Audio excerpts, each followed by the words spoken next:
प्रदेश के सीएम योगी आदित्यनाथ के 7 योद्धा, इस पर आप विस्तार से जानकारी दीजिए।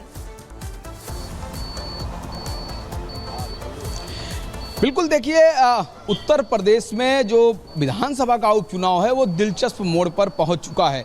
रही बात मुख्यमंत्री योगी आदित्यनाथ की जो सूची है, वो मुख्यमंत्री का कहीं न कहीं इन नामों में उनकी सहमति है, क्योंकि ये जिम्मेदारी भी मुख्यमंत्री ही निभाएंगे बीजेपी की ओर से। किसी तरह की कोई कोताही भारतीय जनता पार्टी या मुख्यमंत्री की ओर से नहीं रहेगा और इन सीटों को जीतने के लिए वो पूरी तरह से मेहनत करेंगे। लिहाजा जो इन सीटों पर नाम के लिए जो सहमति ली गई है, मुख्यमंत्री ने पूरी तरह से अपनी सहमति भी दी है। साथ ही यह चुनाव इसलिए भी दिलचस्प हो गया है कि सभी सीटों पर समाजवादी पार्टी चुनाव लड़ रही है। यानी जो एक सीट मिल्कीपुर छोड़ के 9 सीटों पर जो चुनाव हो रहा है, उस पर समाजवादी पार्टी चुनाव लड़ रही है और इधर भारतीय जनता पार्टी 9 में से 7 सीटों पर उम्मीदवार उतार चुकी है। एक सीट वो आरएलडी के लिए छोड़ी है और हो सकता है कि एक सीट कहीं न कहीं जो निषाद पार्टी है उनको मिल जाए। ऐसे में भारतीय जनता पार्टी ने अभी 7 सीट घोषित की है, तो कहा जा सकता है ये जो चुनाव है वो भाजपा और सपा में होगा। साथ ही बीएसपी ने भी अपने उम्मीदवार उतार दिए हैं। उधर पीडीएम पल्लवी पटेल और ओवैसी की पार्टी मिल करके अपने उम्मीदवार उतार रहे हैं। तो कई तरह से यहाँ पर लड़ाई जारी है। यानी कि कांग्रेस जो है वह बाहर से समर्थन देने के लिए बोला है कि हमारा इंडिया गठबंधन जारी रहेगा, लेकिन कांग्रेस मैदान में नहीं उतर पाई। कांग्रेस के लिए 2 सीटें आरक्षित थी, कांग्रेस ने नहीं लिया। कल देर रात अखिलेश यादव और राहुल गांधी में बातचीत हुई, फोन से बात हुई। अखिलेश यादव ने सहमति लेने के बाद जब राहुल गांधी ने उनको आश्वस्त कर दिया कि हमारे कार्यकर्ता आपके साथ रहेंगे, तब उन्होंने ट्वीट करके जानकारी दिया कि सभी 9 सीटों पर समाजवादी पार्टी के झंडे पर चुनाव होगा।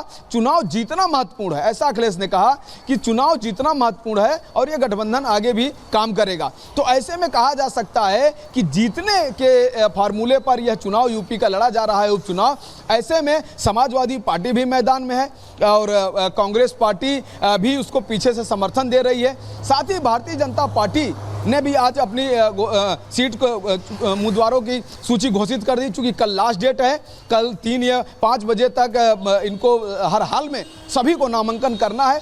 ऐसे में पेपर पूरी तरह से तैयार करना होता है। आज की स्थिति में ये है कि अगर कोई कमी रह जाती है, नामांकन प्रक्रिया में कोई इन्फॉर्मेशन रह जाती है, तो सीधा लोग कोर्ट में चले जाते हैं, वहाँ पर भी सदस्यता खतरे में आने की संभावना रहती। तो ऐसे में 1 दिन बचा है, लोग पूरे अपने डॉक्यूमेंट्स जो उम्मीदवार हैं वो उसको तैयार करेंगे और किसी तरह की कोई इन्फॉर्मेशन अधूरी ना रह जाए, उस पर भी खासा ध्यान होता है। वकील और सीए के सहयोग से पूरी ये कागज़ जो नामांकन का कागज़ है उसको तैयार किया जाता है और हो सकता है कि आज दूसरे टाइम तक इसको दाखिल करें या कल सुबह तक इसको दाखिल करें, क्योंकि कल 25 अक्टूबर लास्ट डेट है। लेकिन उत्तर प्रदेश का जो चुनाव है, महत्वपूर्ण जानकारी आप दे रहे हैं। इसी बीच अपने दर्शकों को बता दें, 9 में से 7 सीटों पर बीजेपी ने उम्मीदवारों का ऐलान कर दिया है। माना ये जा रहा है कि 2 सीटें सहयोगियों को दी जाएगी, लेकिन इस पर आपको बता दें अलग अलग प्रतिक्रियाएं भी अब सामने आ रही हैं। आपको सुनवाएंगे कि क्या कुछ राकेश त्रिपाठी कर रहे हैं।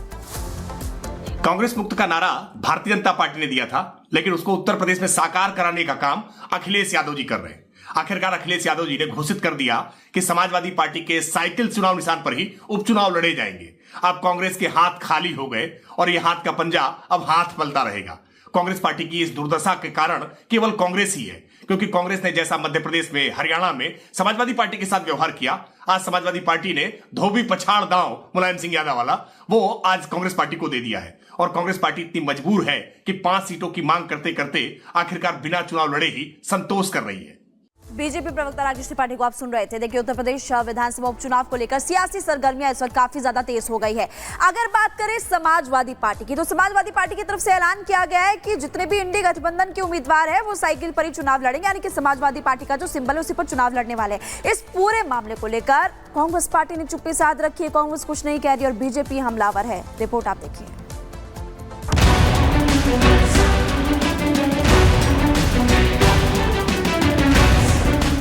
यूपी में कांग्रेस पार्टी अपना सियासी बनवास खत्म करने की कोशिश में जुटी है, लेकिन कांग्रेस पार्टी का दुख खत्म होता नजर नहीं आ रहा।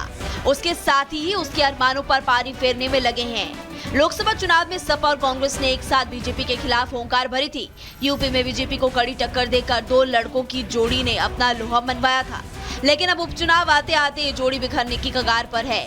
सीट शेयरिंग को लेकर कांग्रेस और सपा के बीच की खाई और भी ज्यादा बढ़ गई है।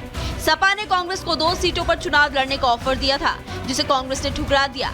अब सपा अध्यक्ष अखिलेश यादव ने कहा कि सपा के सिंबल पर ही चुनाव लड़ा जाएगा। सोशल मीडिया साइट एक्स पर अखिलेश यादव ने जानकारी दी। अखिलेश ने एक्स पर लिखा, बात सीट की नहीं बल्कि जीत की है। इस रणनीति के तहत इंडिया गठबंधन के संयुक्त प्रत्याशी सभी 9 सीटों पर समाजवादी पार्टी के चुनाव चिन्ह साइकिल के निशान पर चुनाव लड़ेंगे। कांग्रेस और समाजवादी पार्टी एक बड़ी जीत के लिए एकजुट होकर कंधे से कंधा मिलाकर साथ खड़ी है। इंडिया गठबंधन इस उपचुनाव में जीत का एक नया अध्याय लिखने जा रहा है।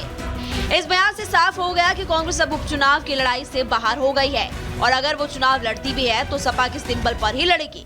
ऐसे में कांग्रेस का यूपी में सियासी वनवास खत्म करने के प्लान खत्म होता दिख रहा है। बीजेपी भी कांग्रेस पर निशाना साध रही है।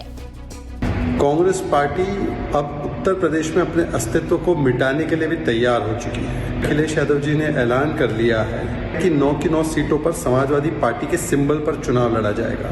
कांग्रेस के पास अब उत्तर प्रदेश में कुछ बचा ही नहीं है। कांग्रेस पार्टी ने सरेंडर भी कर दिया है और संदेश भी साफ है। पहले पोस्टर लगा कि 27 में सत्ताधीश और अब सीट भी नहीं मिलेगी। बार्गेनिंग टेबल पर कांग्रेस अपने उम्मीदों के अनुरूप सीटें हासिल करने में फेल रही और सपा ने उसके लिए सिर्फ और सिर्फ 2 सीटें छोड़ी। 2 और 5 की लड़ाई में सपा और कांग्रेस की दोस्ती फंस गई। अब उसके साथ 2 सीटें भी नहीं आई। कांग्रेस की नाराजगी के कारण क्या है वो भी आपको बताते हैं। कांग्रेस की नाराजगी के कई कारण बताए जा रहे हैं। यूपी में कांग्रेस का सांगठनिक ढांचा वैसे भी मजबूत नहीं है। दूसरे जो सीटें पार्टी को मिली है उन पर ट्रैक रिकॉर्ड भी काफी ज्यादा उत्साहजनक नहीं रहा। गाजियाबाद शहरी सीट है और इसे बीजेपी का गढ़ माना जाता है। अलीगढ़ की खैर सीट पर भी पिछले चुनाव में पार्टी का उम्मीदवार 1500 वोट का आंकड़ा भी नहीं छू सका था। कांग्रेस नेताओं को लगता है कि जब वो बीजेपी से उसके 2 मजबूत गढ़ में लोहा ले रहे हैं, उनको ऐसी सीट भी मिलनी चाहिए थी जहां जीत की संभावनाएं भी हो। कांग्रेस इसलिए मिर्जापुर की मजमा और प्रयागराज की फूलपुर या इसमें से किसी एक सीट के लिए दावेदारी कर रही थी। कांग्रेस के लिए अब आगे कुआं और पीछे खाई वाली स्थिति है। अगर वो 2 सीटों पर लड़ती है तो उसे हार का सामना करना पड़ सकता है और अगर नहीं लड़ती है तो पहले से कमजोर संगठन में भी निराशा होगी। अखिलेश गठबंधन की बात तो कर रहे हैं लेकिन फुटप्रिंट पर खेलकर कांग्रेस को बैकफुट पर धकेल रहे हैं। Bureau report, Republic Bharat. तो देखिए, उत्तर प्रदेश में उपचुनाव में सभी सीटों पर सपा ने साफ कर दिया है कि साइकिल के सिंबल पर ही चुनाव लड़ा जाएगा। ऐसे में बीजेपी लगातार कांग्रेस और इंडी गठबंधन को लेकर तंज कस रही है। क्या कुछ कह रहे हैं, सुनिए। कांग्रेस पार्टी ने पूरा सरेंडर कर दिया। कांग्रेस पार्टी अब अपने अस्तित्व को मिटाने के लिए तैयार है उत्तर प्रदेश में। अगर आप एक बार देखोगे, जम्मू कश्मीर से लेकर केरला तक कांग्रेस 12th मैन पार्टी बन चुकी है इंडिया अलायंस में। कच्चा नींबू पार्टी बन चुकी है। कोई कांग्रेस को सीरियसली नहीं लेता। जम्मू कश्मीर में उमर अब्दुल्ला बोलते हैं भाई एक पद मिलेगा, लेना है तो लो। पंजाब में इंडिया अलायंस में कांग्रेस के लिए नो स्पेस। हरियाणा में नो स्पेस। अब देख लीजिए दिल्ली में नो स्पेस। फिर उसके बाद आ जाइए गुजरात में नो स्पेस। महाराष्ट्र में नो स्पेस। कर्नाटक केरला में नो स्पेस। केरला में वायनाड के कैंडिडेट प्रियंका वाड्रा के सामने एक कैंडिडेट उतारा गया है। बंगाल में नो स्पेस। तो कांग्रेस जो है अपनी स्पेस खोती जा रही है। एक समय पर कांग्रेस बेताल की तरह विक्रम के कंधे पर चढ़कर राजनीति करती थी। अब जो एलाइज है वो सब कांग्रेस से कह रहे हैं कि हमारे कंधे से उतर जाओ।